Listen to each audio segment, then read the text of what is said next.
ഇന്ത്യയുടെ ഭൂപടത്തിൽ വെറും ഒരു വര മാത്രമായിരുന്ന ഒരു പ്രദേശം എങ്ങനെയാണ് ലോകം അത്ഭുതത്തോടെ നോക്കുന്ന ഒരു രാഷ്ട്രീയ പരീക്ഷണശാലയായി മാറിയത്? രാജഭരണത്തിൽ നിന്ന് ജനാധിപത്യത്തിലേക്കും അവിടെ നിന്ന് വിപ്ലവകരമായ മാറ്റങ്ങളിലേക്കും കേരളം സഞ്ചരിച്ച ദൂരങ്ങൾ ചെറുതല്ല. ഇന്ന് നമ്മൾ മലയാളി എന്ന നിലയിൽ അഭിമാനിക്കുന്ന നമ്മുടെ രാഷ്ട്രീയ ബോധത്തിൻ്റെ ചരിത്രം പരിശോധിക്കാം.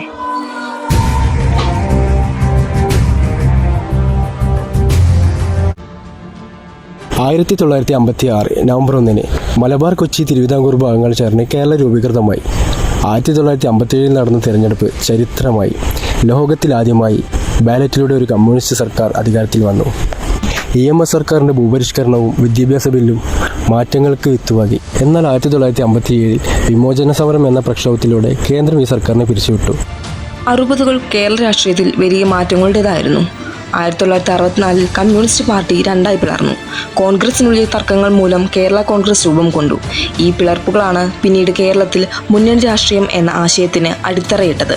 ഒറ്റയ്ക്ക് ഭരിക്കാൻ ഒരു പാർട്ടിക്കും കഴിയില്ലെന്ന തിരിച്ചറിവ് സഖ്യങ്ങളിലേക്ക് വഴി. 1980കളോടെ കേരളം പ്രധാനമായും രണ്ട് ചേരികളായി തിരിഞ്ഞു.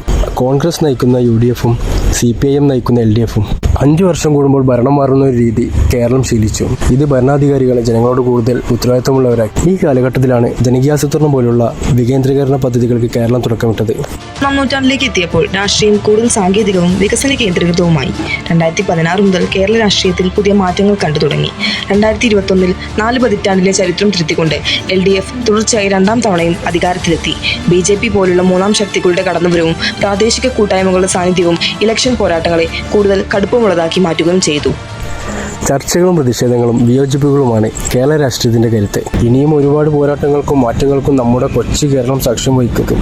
5 വർഷത്തെ കേരള രാഷ്ട്രീയത്തിന്റെ ഭാവി ഏത് ദിശയിലേക്ക് സഞ്ചരിക്കുമെന്ന് നമുക്ക് മെയ് 4 തന്നെ അറിയാം.